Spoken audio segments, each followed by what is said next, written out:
16 अगस्त ये कोई मामूली तारीख नहीं है, बल्कि ये तो वो तारीख है जिस दिन आधुनिक भारत के सबसे क्रांतिकारी नेता ने जन्म लिया था।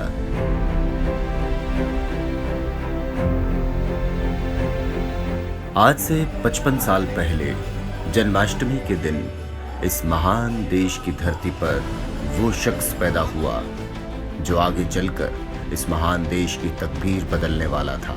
आज ही के दिन 16 अगस्त 1968 को हरियाणा के भिवानी में दिल्ली के मुख्यमंत्री, आम आदमी पार्टी के राष्ट्रीय संयोजक और आज की राजनीति के सबसे बड़े सितारे अरविंद केजरीवाल का जन्म हुआ था।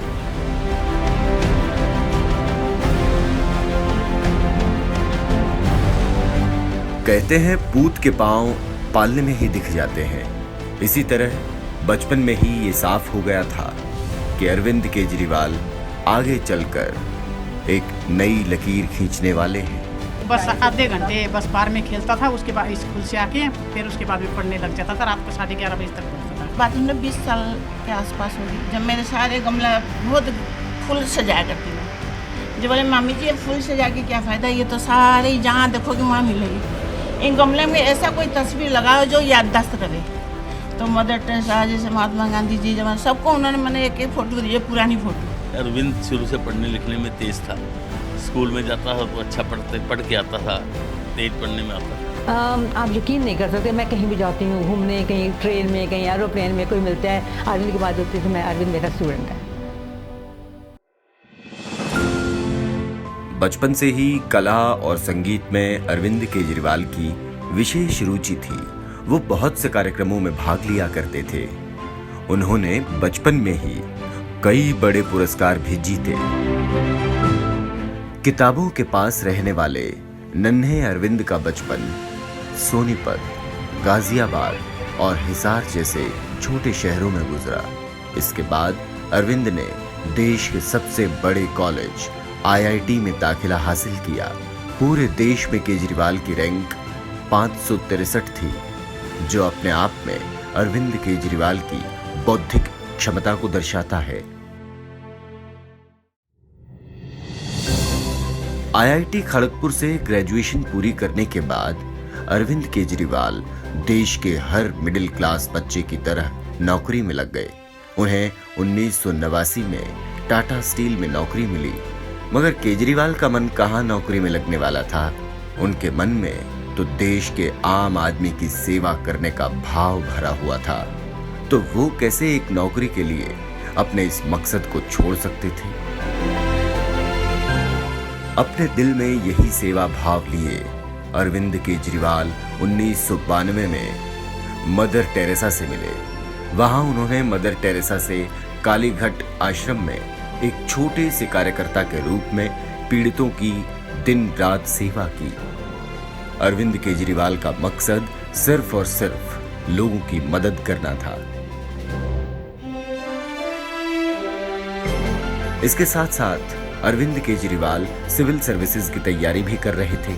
अब इसे अरविंद केजरीवाल की मेहनत का परिणाम ही कहेंगे कि उन्होंने देश की सबसे कठिन परीक्षा को एक ही बार में पास कर लिया।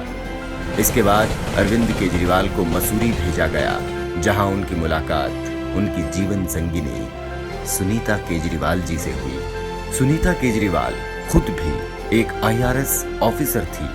1994 में अरविंद और सुनीता ने अपना सारा जीवन एक साथ बिताने का निर्णय लिया। 1995 में अरविंद केजरीवाल IRS के असिस्टेंट कमिश्नर के पद पर बैठे। उनकी पोस्टिंग दिल्ली हुई और यहीं से शुरू हुआ अरविंद केजरीवाल और दिल्ली का अटूट प्रेम। अरविंद केजरीवाल ने दिल्ली का कोना कोना जाना। उन्होंने सरकारी विभाग के सिस्टम को ऊपर से नीचे तक, अंदर से बाहर तक पूरा समझ लिया। देखिए अब देश में तानाशाही है, इसके खिलाफ आजादी की लड़ाई लड़नी पड़ेगी। हमारा सरोकार सीधे इस देश के लोगों के साथ होगा। उन्हें हमारे महान देश के इस सिस्टम में कई खामियां देखने को मिली। उन्होंने महसूस किया कि हमारे देश में भ्रष्टाचार कितने अंदर तक अपनी जड़ें मजबूत कर चुका है। उन्होंने गरीबों के आंसू देखे।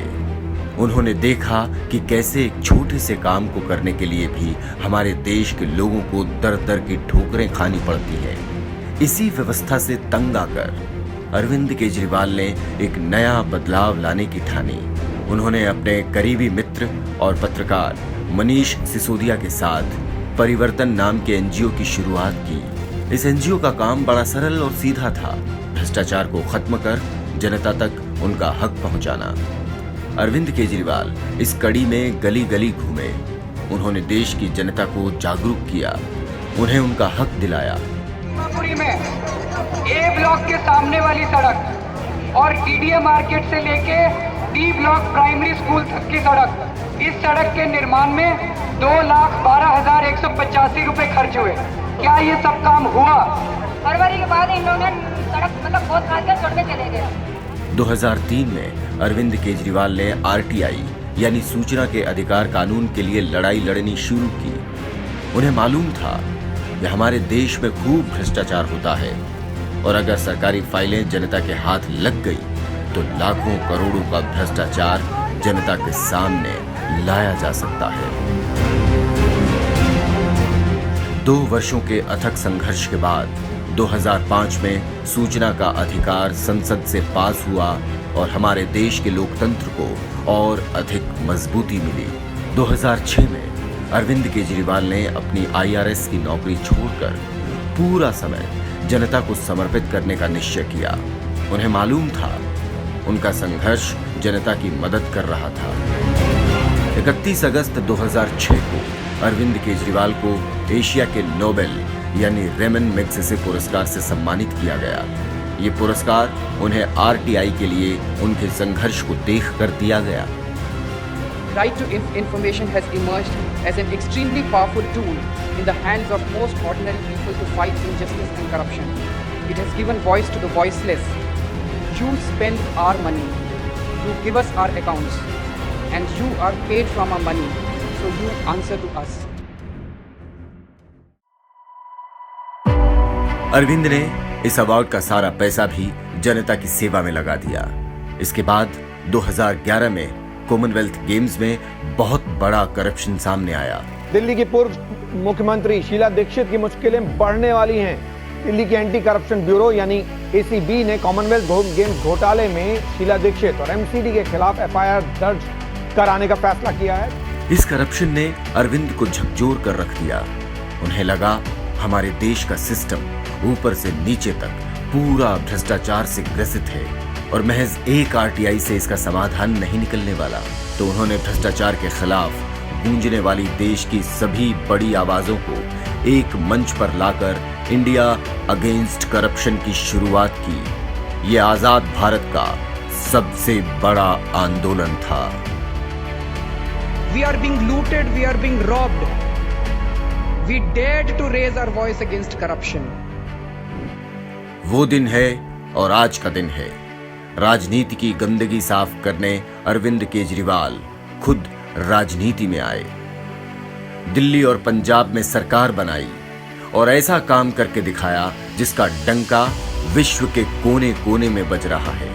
75 सालों में जिन स्कूल अस्पतालों पर किसी ने ध्यान नहीं दिया, अरविंद केजरीवाल ने उन्हें वर्ल्ड क्लास बना दिया। दिल्ली पंजाब के आम आदमी का जीवन बेहतर करने में अरविंद केजरीवाल ने कोई कसर नहीं छोड़ी। उन्होंने हर वो काम किया जिससे जनता का भला हो सकता था। आज उन्हीं अरविंद केजरीवाल का जन्मदिन है। हम हमारे राष्ट्रीय संयोजक अरविंद केजरीवाल जी को जन्मदिन की हार्दिक बधाई देते हैं और हमें पूरा विश्वास है कि दिल्ली पंजाब के बाद अब पूरा देश अरविंद केजरीवाल के साथ चलने को तैयार है।